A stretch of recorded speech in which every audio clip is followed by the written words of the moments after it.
Mr. Chairman, Madam Senator, ito po, sinabit na po ngayon, kakabigay lang po sa akin ngayon at Nabasa na ninyo? Hindi pa po. Kakabigay lang sa inyo eh. Hindi ko po nababasa. Di pa ninyo natutuklasan ng mga Hindi pa ho. himala ng flood control foreign assisted. Hindi pa po. Pangalan ng Pilipinas ang nakataya rito at wala akong maipakita itong mga listahan ng CDO River, ang Pampanga Bay, Pasig Marikina.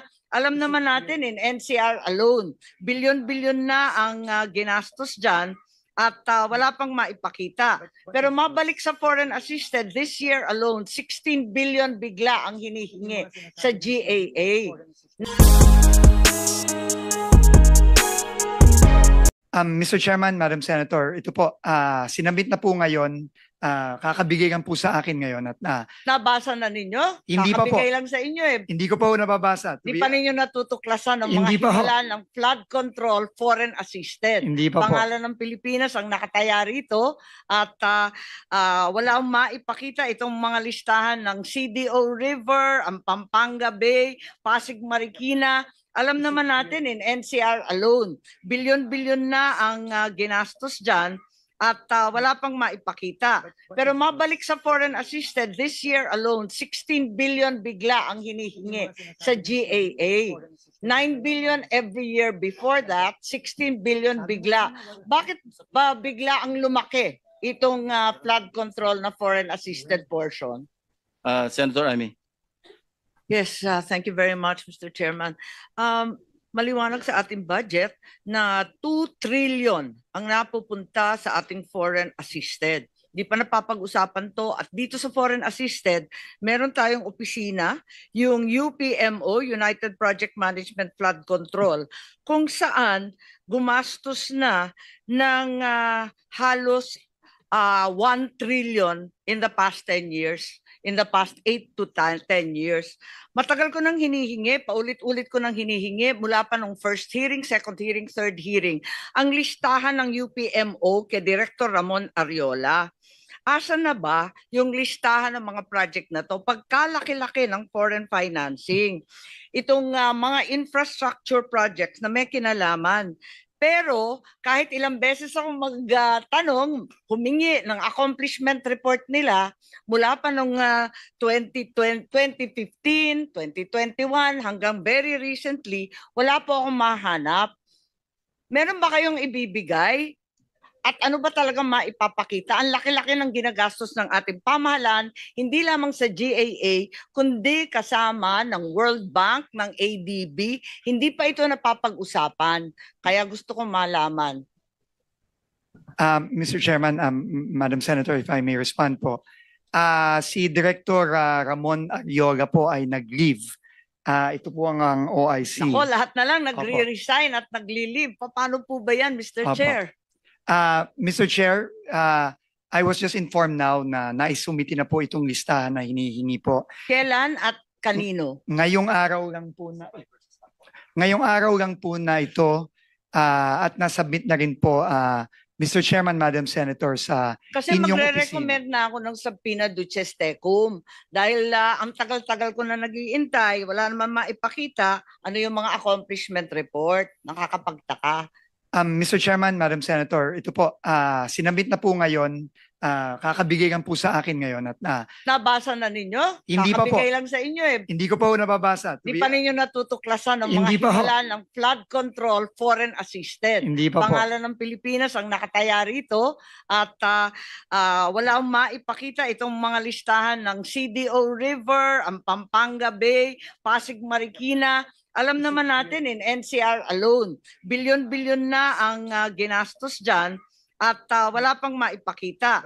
Pero mabalik sa foreign assisted, this year alone, 16 billion bigla ang hinihingi sa GAA. 9 billion every year before that, 16 billion bigla. Bakit ba bigla ang lumaki itong flood control na foreign assisted portion? Mr. Chairman, Madam Chair, this is, I think, the initial submission na binigay po ng UPMO. Nako, August 17 pa yan hinihingi. Ang tagal naman Apologies, nila mag-produce. Apologies, Mr. Chair. Ngayon ko lang din po nakita ito. So we submitted this to Madam. Nasabit na rin ito. Gaano ba kahaba yung leave ni Director Ariola? Gano'n ka ba? Dami naman nagtatago. Hanggang October 10 po ang kanyang final na leave. Pero ito na po ang mga dokumento.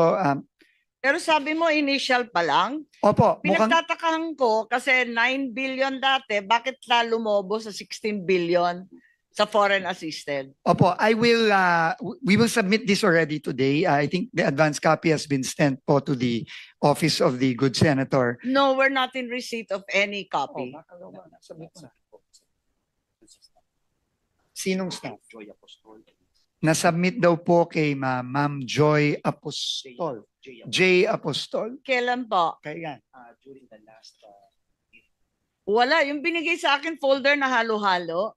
Sinasummarize po namin pilit, hindi naman maintindihan. Halo-halo yung flood control, yung iba pang project na foreign assisted. Baka naman pilit ninyo kami linilito. Opo.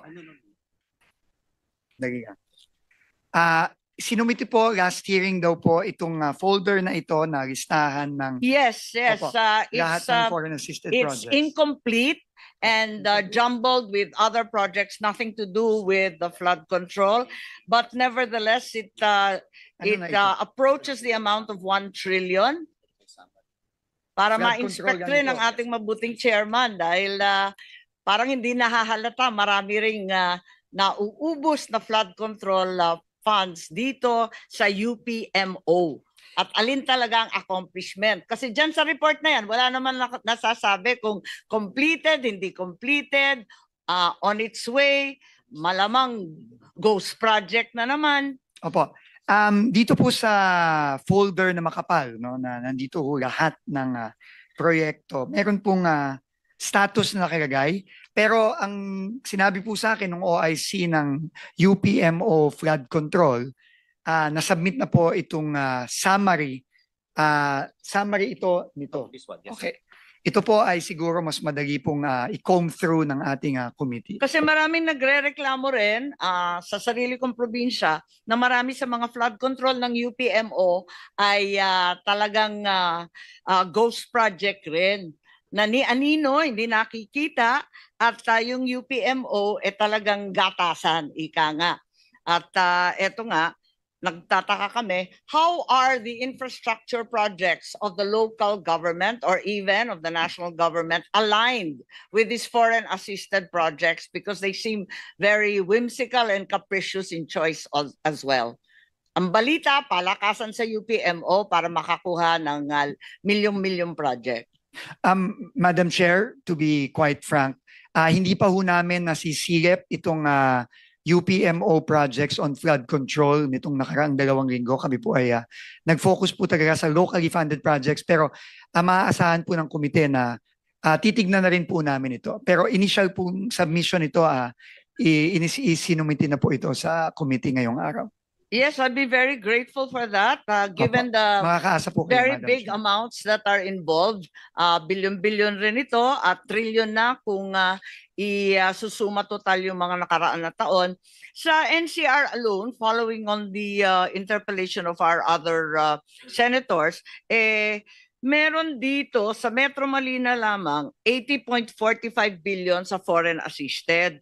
Ang nakalista, ayon sa inyong listahan na binigay na napakagulo, andito yung iba't ibang pumping station, arito rin yung mga Pasig Marikina.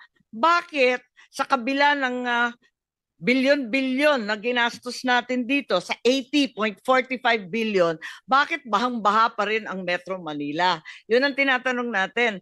Di ba may pumping station na? Kindly, that will be your last question, That's Senator correct. Amy. Thank you. Nababara ba to ng drainage? May issue ba sa interconnection ng mga drainage na to? At alin yung 6? May 6 na sinasabing Metro Manila LGUs na meron ng meron na silang plano.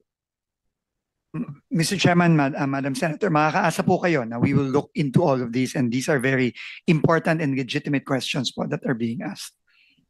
By way of warning lang po, outside of my questioning, may suggestion lang po ako kasi nabanggit yung tungkol sa LGU. Ako po galing sa LGU, pagkatagal-tagal kong governor, nais ko sana isuggest lamang bilang ay may solusyon na imbes na approval, kasi natatakot ako, makaltasan palalo ng LGU.